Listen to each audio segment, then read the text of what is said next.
刚刚提到，就说国民党在2个星期前呢，已经有所谓的劝郭大串联，就是说希望能够劝退郭台铭。可是这2个星期来，感觉这个势头还有风向有一点微妙的变化了。那会不会就是说劝郭大串联不成？那不管郭台铭出不出现，最后会变成郭柯大串联来看到这个最近这个周末这几天有很多的民调尤其是年代在5月9号到5月11号了做的这份民调，你发现赖清德、郭台铭、柯文哲。赖清德33，郭台铭30，这跟赖清德差一点。柯文哲掉到13，过去所有的柯文哲的民调不是就19啦，20、21、22的都有。这一份很显然的，柯文哲只有13，那当然票是跑到郭台铭那边去。好，但不过话又说回来，另外在5月13这一份的台湾民意基金会，其实侯友宜是大幅超车郭台铭，超车了12个百分点。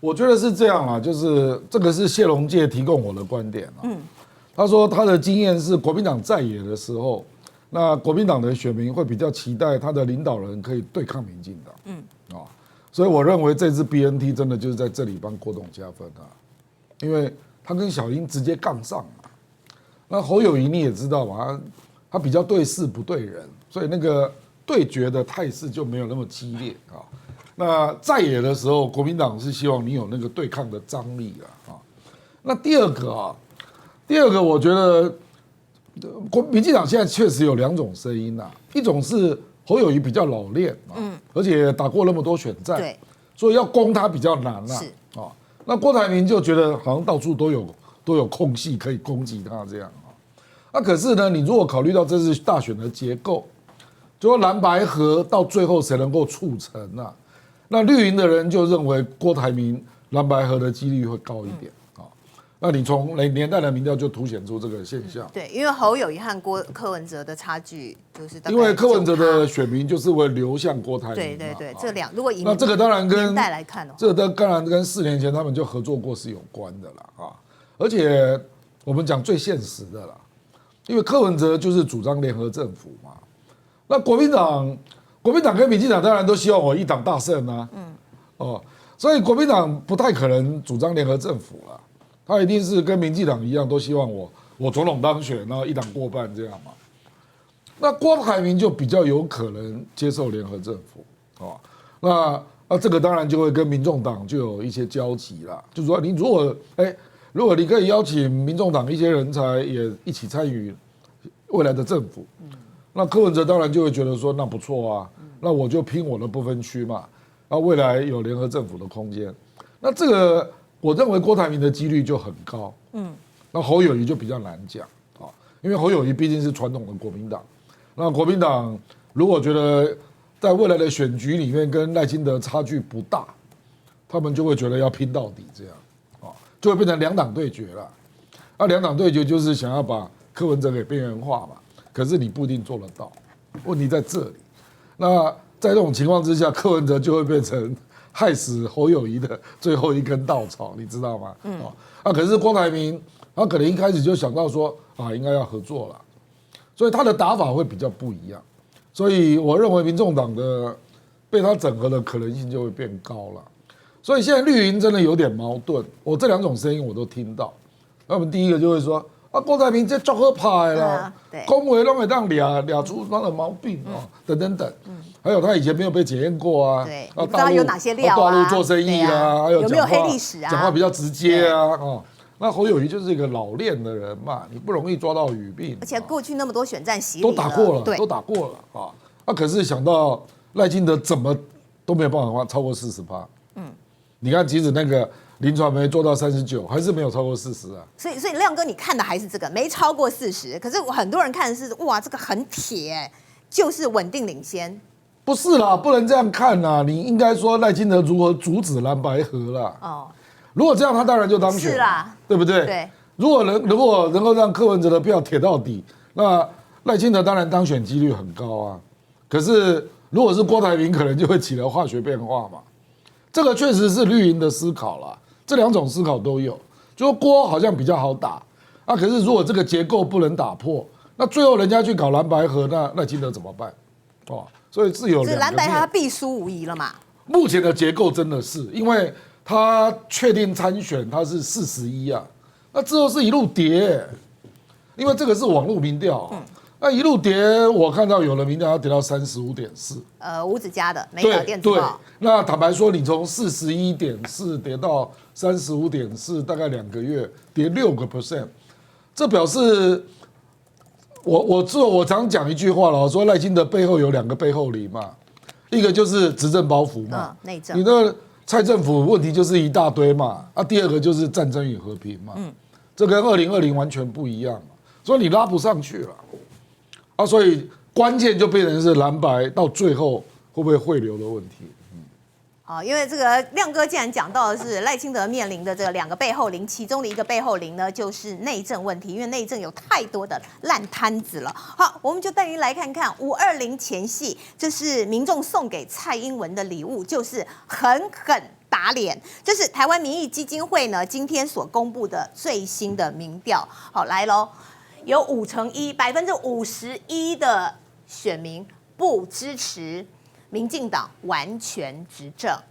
换句话说呢，这个就是总统当选，国会过半，这个部分是超过半数的台湾人民是不支持的。那其中的细项来看呢，军公教从职业类别，这个不意外军公教人员呢73%不支持，这个砍年金嘛，所以不意外。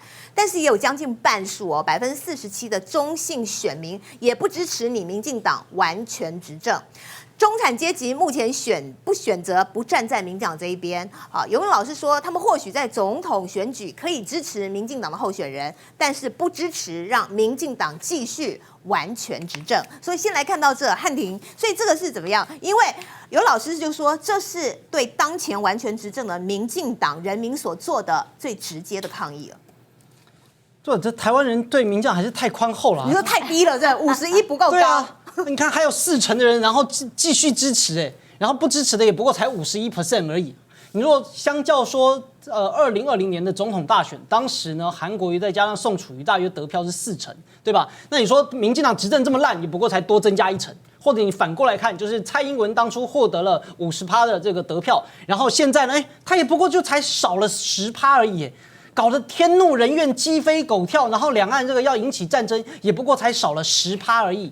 就他到底还要做到多烂，然后这个政党的邪恶的本性才会被台湾人民所看清呢？所以我真的认为，像我们在野人士，包括我自己，要持续的更加努力，把民进党的各种的这个胡说八道了、妖魔鬼怪的事情继续的传播出去。所以从这个细部的分析那当然你说广义上来讲，为什么大家都不支持呢？这个很简单，因为就算是中间选民，或者这么多年以来，尤其可以看到，就年纪长的基本上不支持比率比较高。那不论呢是因为自己都已经在工作啦、发展啦，所以可能受到低薪啦、房价啦，或者各种生活的压力，这些都会直接反映到我们对于执政党的不满，跟投射到执政党，觉得应该要换党做看看，这是比较明显的。第二个呢，比较年长的人呢，在这么多年经过台湾的多次选举洗礼之下，逐渐习惯于要轮流换党执政，对吧？就过去呢，陈水扁做完了，然后换国民党国民党换完了之后，然后再给民进党，民进党做完之后还要再轮再给国民党，如此频繁的政党轮替，比较有助于民主政治的发展，或叫做民主巩固。我认为台湾的多数选民有逐渐认识到这一件事情，都了解到如果权力完全集中在这个单一的政党，而且要长期执政下去的话，不仅是会造成绝对的腐化，而且呢没有任何监督的机制，跟所谓制衡的机制的话，那显然对台湾人民整体的社会福利发展或各项的发展都是相当不利的。蔡英文、赖清德，你看就执政这么几年下来，台湾的民主、自由、法治已经被践踏到一个毫无底线的程度了。套句这个最新我所发表的影片，对吧？在民进党的在民主自由的底线干嘛？就挖呀挖呀挖，不断的挖呀挖呀挖。所以你看中天电视台就没有了。所以如果想看中天怎么办？那我们只能够期待政党轮替。如果呢我们想要有这个不要有说谎的政党，然后不要有造谣的政党，怎么办？期待政党轮替。所以当然就51%，我觉得呢仍然是不够的众多。这表示民进党这个所谓的铁打的这个支持的40%。刚刚虽然呢亮哥讲说，哎呀，你看这个他当然要对赖清德来说40%还不够，还要继续上去。但是对我们来说，我们觉得40%还是太高了，对吧？40%还是太高了。奇怪了，这40%的人，难道过去疫情的时候你们都心满意足吗？这40%的人全部都打高端吗？也没有吧。这40%的人没有打 BNT 的吗？好像也不是吧。可是呢，就一边接受郭台铭台积电打的疫苗，然后一边继续力挺挡疫苗的民进党，这不是全天下最荒谬的事情吗？所以怎么办？就是我们继续努力，把更多的声音传播出去。所以欢迎大家收看我们大新闻大报告，也别忘记了按赞、订阅、加分享，同时要配上一杯碧尔绿茶。哇，你真的是很比我尽责，好不好？就是整个置入做得很完整。只是汉庭，我再补问一下，因为你说你觉得这个51%的民众不支持民党完全执政，你觉得这个数字是偏低的？那我可不可以这样解读？换句话说，这7年来，民进党大内宣还是做得很好啊，非常成功啊！因为这每一个媒体都能获得相当的标案啊，而且呢，各种在网络上面的行销，而且都是拿我们的纳税钱，动辄都是10几亿的这个金钱花下去，然后再撒。所以当然啦，就是对于很多的民众来说，他就很习惯，或者觉得目前民党执政好像也没什么太大的问题。所以最关键的是，还有那一些啊，这个所谓的不确定的啦、未表态的啦，好的这个就是当中那个所谓黄色的那一部分，怎么样再让他能够拉过来，也觉得说民进党执政下去非常的不好。那我认为说服的最大程度，第一个，我们当然要继续去回顾说过去民进党他做了哪一些不好的事情。第二个呢，是现在很多民进党的不好事情也是在持续进行中，这点我们要不断的提醒跟不断的去宣扬啊。那当然，这个因为在前2天节目说过，今天就不再讲，免得大家就觉得说这个那每天讲的东西都一样啊。但还是稍微补充一下好了，对吧？就民进党这几年的主要政绩，就是东厂张天青、北农吴英宁、台大梅校长、阻挡 BNT、新竹棒球场，还有黑金枪毒诈。就这几个呢，每一项都可以罗列出来。他要么呢，你看东厂张天青就是践踏民主法治，夹国家机关的公器，干嘛来打击侯友宜啊？那北农吴英宁象征着民进党执政一人得道鸡犬升天啊，然后完全是酬庸任命。第三，台大梅校长就民进党的黑手直接介入到校园机关。第4个，阻挡 BNT， 天怒人怨，谋财害利。新竹棒球场显示着民进党前瞻计划呢，完全打水漂，变成垃圾场，而且呢，就是它所有的工程品质建设可能有种种的问题。最后就是大家最切身感受的，就是黑金枪毒诈，在这几年越来越频繁嘛。可是民进党所谓要解决的这个问题啊，却是付之阙如，就是成立一大堆的办公室。这今年呢，就成立一个跨部会的打诈中心。去年其实也成立一个跨部会的打诈中心。如果大家有印象的话，2016年其实也成立了一个什么打诈的专门办公室。每一个打诈中心专责办公都不一样，他就打自己啊，他怎么能够成立打诈办公室？真的要抓诈骗集团，民进党不就把自己给抓起来了吗？所以民进党的这种所谓成立诈骗的防诈中心或打诈中心，作为跟诈骗集团一样，你看去年花一笔钱我们要成立这个打诈办公室，对吧？然后你问他成效，这个成效呢还要再看一下，要等一等。你如果真的想看到成效的话，再拿10几亿来，我们再成立一个这个新的打诈中心。这种说法跟诈骗集团不是一模一样吗？所以这种诈骗集团干嘛下架它？好，那已经51.1%的台湾民众不支持2024民进党完全执政，那其中青壮世代这个扛世代特别明显啊，25到64岁，你看全部有甚至在45到54岁这个青壮年更高达了63%，完全不支持。那么另外以这个地域性来说的话，除了台南、高雄这2个很绿铁票区是支持的，支持民进党完全执政的高过于不支持之外，其他呢都是一面倒的，超过半数以上，是接近60%的不支持。所以浅秋目前怎么看？你也对于这个怎么才51%的台湾人民51%觉得太低了？不会耶，我相对一路走来始终乐观。我总觉得越来越多的民众发现到民主制度的不均衡，被一个一手遮天、一党独大，打着民主反民主所造成的危害，已经大家越来越有共识啦，慢慢要变成全民共识啦。你光看到这个青壮派明显的不支持，当然就职业别分析很有意思，就是说，当然刚刚千惠讲到军公教73%不支持，跟他们的年改制度有关。对，我认为更有关系的是文官制度的彻底被破坏。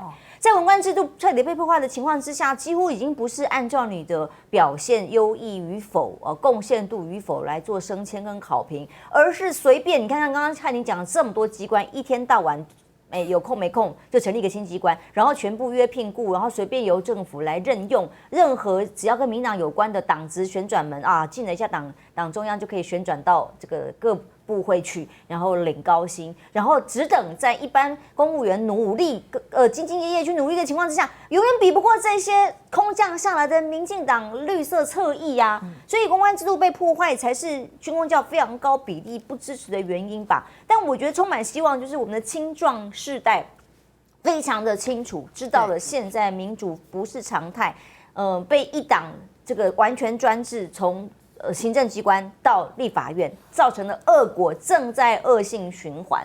那么，或者是说，在县市来讲，只剩下台南跟高雄，这跟回归到9合1的选举结果。对，9合1选举结果，更何况现在台南也在松动，因为台南在88枪还有各种光电的利益底下的情况之下啊，缺水啊，又缺电呐、这更可能上次谢龙介差点翻盘的地方。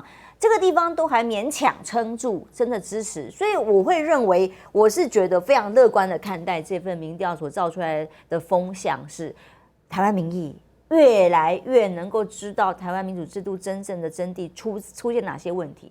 被民进党创党精神当时所感动的一群人，现在都发现你要检验一下吧，全部都是一场骗局。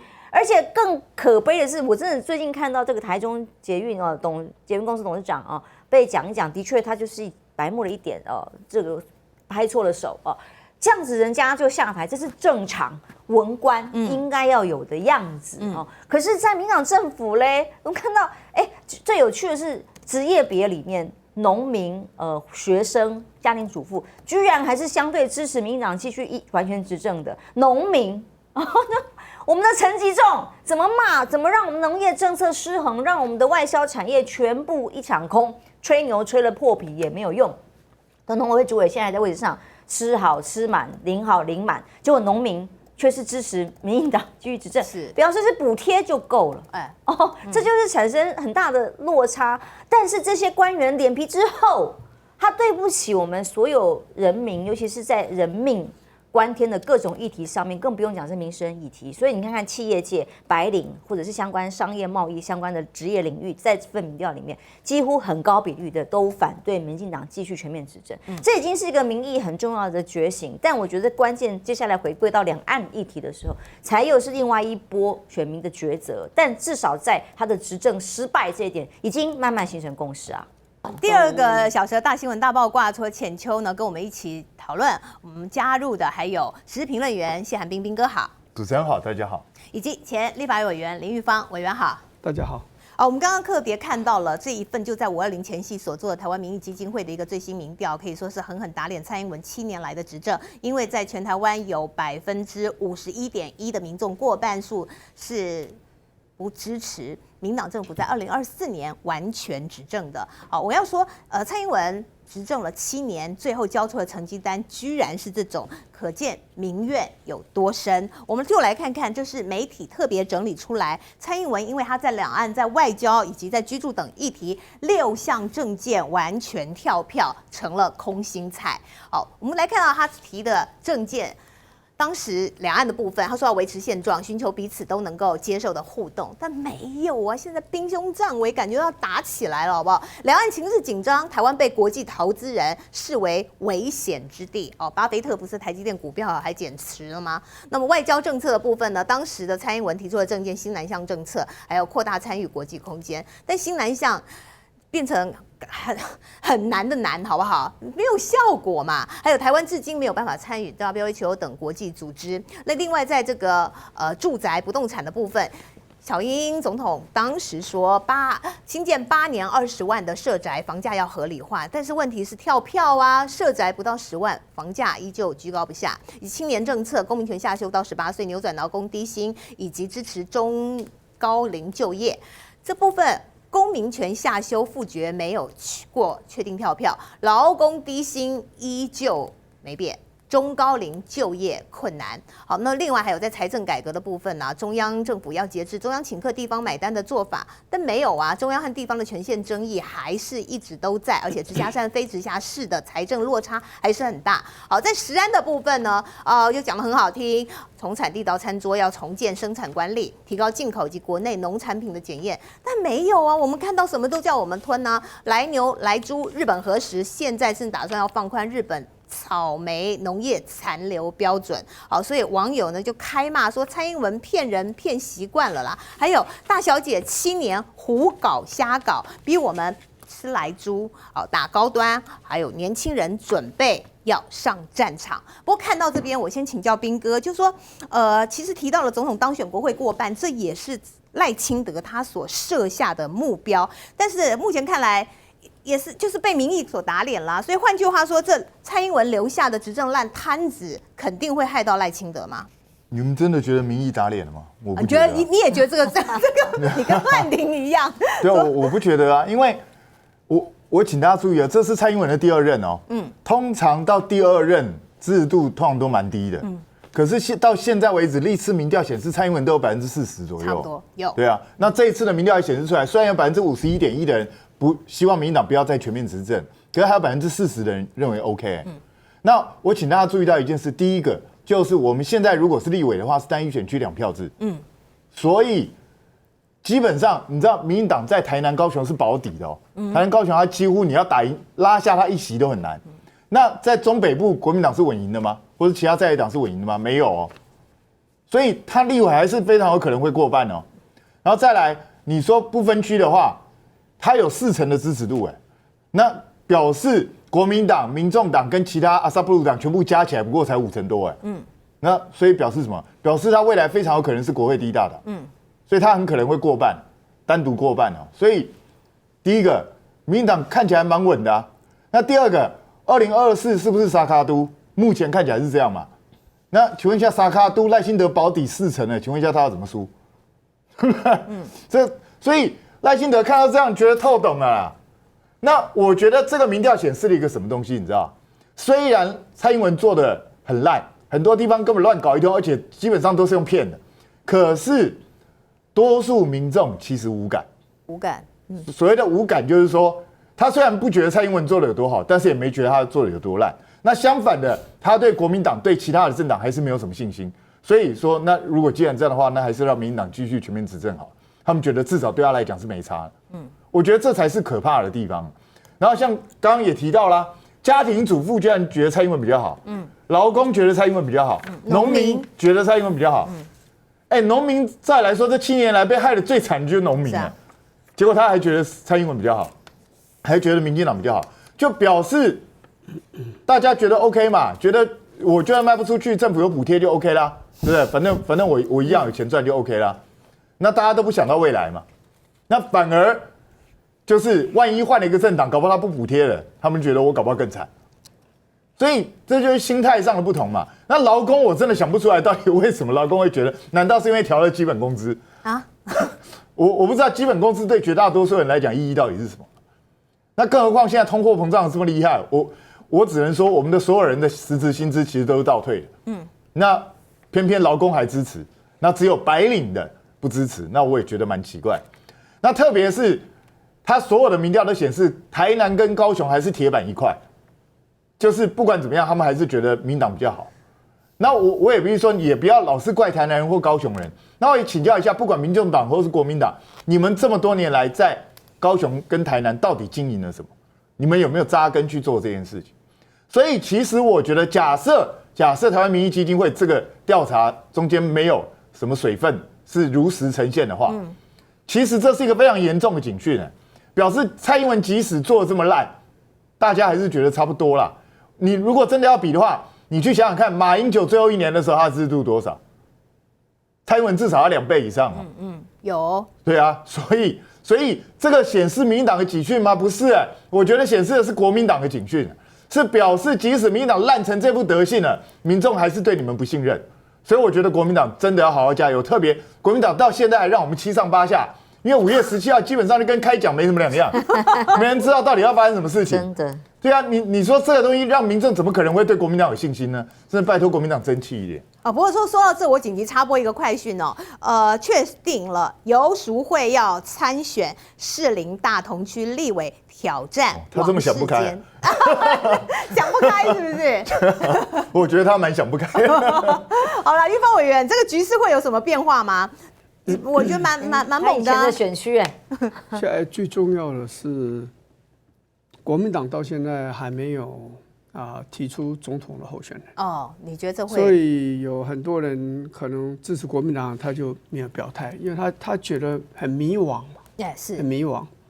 那所以要国民党的候选人提出来。第二个，在野究竟可不可以整合，未来大概也是一个关键啊。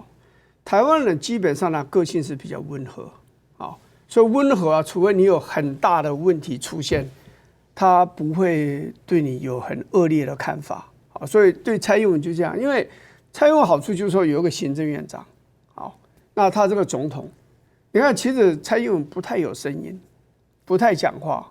我认为这里面打分数的有很多的人是根据蔡英文的印象，好啊，如果今天打的是比如像苏贞昌或陈建仁所领导的这个内阁来看的话，可能又会不太一样。好，那最重要的就是还是这样啊，就是说选战还没有开始啦，所以现在有很多的事情还没有理清，譬如说外部的环境怎么样，两岸关系最终会怎么样，然后美国跟中国大陆关系最终会怎么样。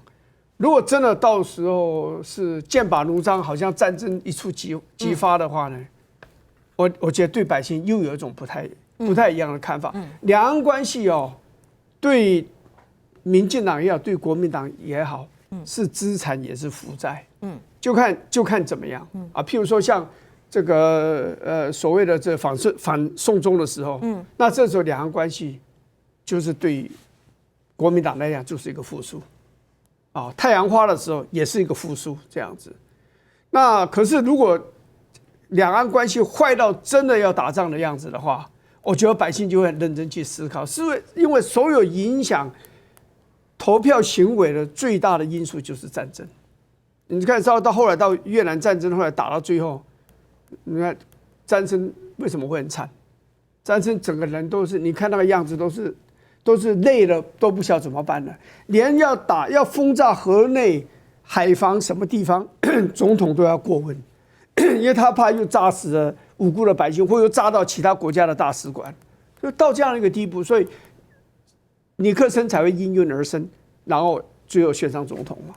所以我觉得战争就是一个很大的一个因素了。那我认为这个问题还在持续的发酵中。那委员，你说到战争，你怎么看待这个蔡英文呢？前2天出席和高中生面对面的论坛，那这样就被一名高中生问到，如果两岸开战，台湾是有实力抗衡吗？蔡英文这样回，他说台海问题一定要用和平方式解决，战争不是选项。当然他也被呛爆了，就是说他也没有告诉我们和平方是什么，他只说战争不是选项。可是到目前为止，我们看到他所做的每一步，所走的每一步都是在走向战争啊。比如说从今天开始的汉光兵推5天4夜啊，美军要组团观摩。我先看到这边，我先请教玉芳委员哦，就是美国组团观摩这是什么意思？就说美国爸爸现在要亲自指导这样子哦。其实汉光演习，美国一直都有派团来参加，马英九时代也是这样子的，就有对，我记得是布莱尔。他是太平洋战区的这样一个司令，他退休下来啊，他就带人来这样子。但是呢，的确没有那么多的美军在台湾。现在美军进来台湾的确实人数不知道，但是比以前显然增加很多，就是直接到基层部队去参与这样的一个训练的工作，这样。所以他们的观摩团呢，里面可能有现役的军人，比如说可能有校级啊，或是那个。其实现在 AIT 的那个他们有一个组啊，就是美军那个最高阶级就是上校，一直多年来都是这个样子的。好，所以要看啦。但是蔡英文讲的话是这样，都台湾的问题一定要用和平方式解决，这个当然没有人会反对啦。啊，当然了，这个战争不是我们的选项，不是选项。这句话就很难讲，因为决不决定战争会不会爆发，有时候不是两方面的事，有时候是单方面。对，单方面决定说我要打，这个战争就爆发了啊！就像俄国决定要打乌克兰，乌克兰战争就爆发了嘛，而不是说你俄国想打乌克兰，说我不跟你打，战争就不会爆发。哦，所以这个是不是我们可以决定的？我只能这样讲。那我们对和平，我觉得蔡英文这一阵子来这2、3年来为战争做了很多准备。非常多的准备，但是对和平做了什么，我真的不太了解。对和平我真的不了解。譬如说要开放陆客到台湾的事情，陆委会坚持两岸要坐下来谈。你一定要这样子吗？你不能说我就开放了，那就看你大陆来不来哦。那大陆当然也不得不最后会开放，就像航点一样嘛。增加航点这种事情，单方宣布，另外一方没有办法阻挡的。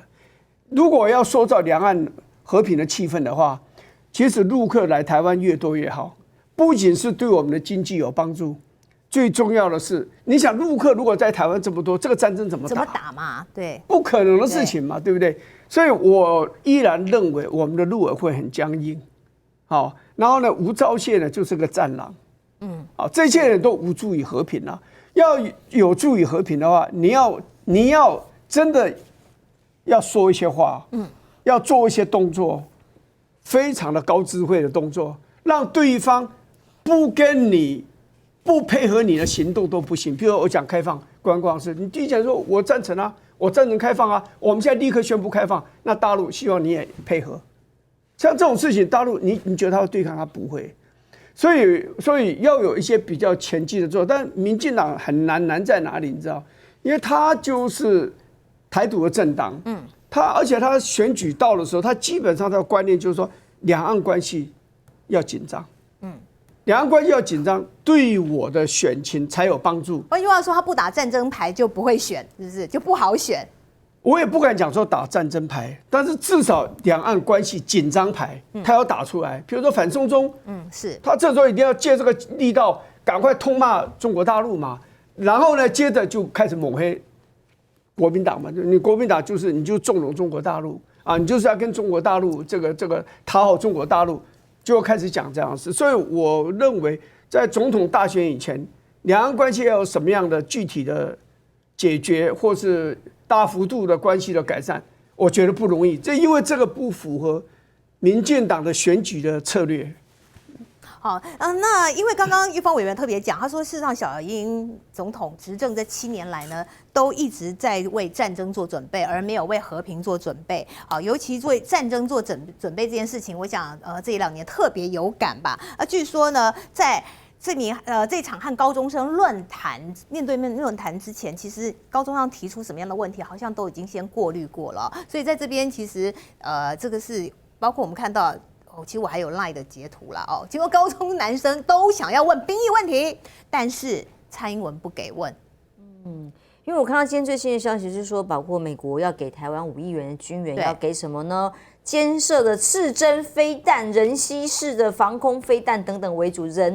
反正就是你随时不管 AK-47或是要拿刺针飞弹。准备要来操演，现在也说可以先进行相关的练习跟军事的人员训练，这是邱国正国防部长亲自公开在立法院答询的时候说的。对，所以年轻人当然关心什么？关心自己兵役要延长啊，兵役延长之后，担心自己会不会真的要上战场啊？这可不是开玩笑，不是打BB 弹，也不是在玩电动而已耶，可是真的会拿命去拼的耶。所以这个问题反而不能问，不给问。我在想说，因为我最近真的也看了蔡英文推荐的人选之人，所以我这边也看了这一句，他是不是想要学习当中的句型，展现他的包容对年轻人无所不问，可以开放讨论的这样子的一个精神，来面对。结果做一半。做表面只做到这里而已，因为他根本回答不出来这个问题，他也没有办法保障这些年轻人他未来会面对什么样的未来，还要让台湾变成荒芜一片，还是让他们的就业可以提升，还是让现在私校要倒闭的情况可以比较好？没有一个问题可以解决啊！就连一个我自己兵役我自己面对的问题，他都没有办法面对跟回答的时候，我们的总统，我们的4军统帅，因为加了侧翼嘛，他到底能够为年轻人做什么？所以这场感觉就是摆拍概念，已经让年轻人问了不少问题了耶。我们大家这2天都用了很多这相关内容的讨论，因为蔡总统实在太难问了，他几乎不接受外面对于时事问题的任何提问，所以对他来讲已经很稀奇。我让你们高中生能够问，谅你们也问不出个什么鬼来想不到他们问的一些问题，其实真的都直指核心。光是被筛选过之后，问到这个两岸和平的问题，我们有没有可能，如果真的要打仗，我们有没有实力，有没有能力可以打得过、扛得住？这个问题就答不出来了，更何况是其他的问题。他只能讲说我们唯一的选项是和平。可是真的啊，从我们刚刚讲到的，美国要给台湾的军援，或者是我们现在军事国防预算，或者是所有的军事配备的编组的演习各种模式，请问哪一个是要和平？那么有没有任何启动和平的计划？陆委会派了那么多人各种塞的官职，有没有半个人是真的为了两岸可以重启一些和平谈判来进行准备的，或者甚至是经贸的贸易清单里头，现在我们农委会或相关单位有没有人去沟通两岸之间有没有可以协商磋商的机制跟管道，让这些清单可以对往我们的农民或企业界有利的方向来发展？一切东西 gay 啊，就通通都没有啊！他面对台湾现在这么大的困境跟问题的时候，他都只是用骗的，只能配合美方的需求，加大力度来做军事准备，那么以防当做美国的棋子，美国需要我们的时候，我们准备好了，如此而已。可是当中美关系越来越好的时候，我们可能就被抛弃。如果是中美关系越来越严峻的时候，我们有可能上战场。这种很为难的后面的两个引武者，对台湾的命运来讲，真的是太不公平了。你下载中天新闻网 App 吗？我想和你分享一个下载中天新闻网 App 很关键的理由：有中天，有真相，只有中天不畏权势，敢说真话。请立刻下载中天新闻网 App， 和我们一起说真话，守护台湾。多一个下载，就多一分力量。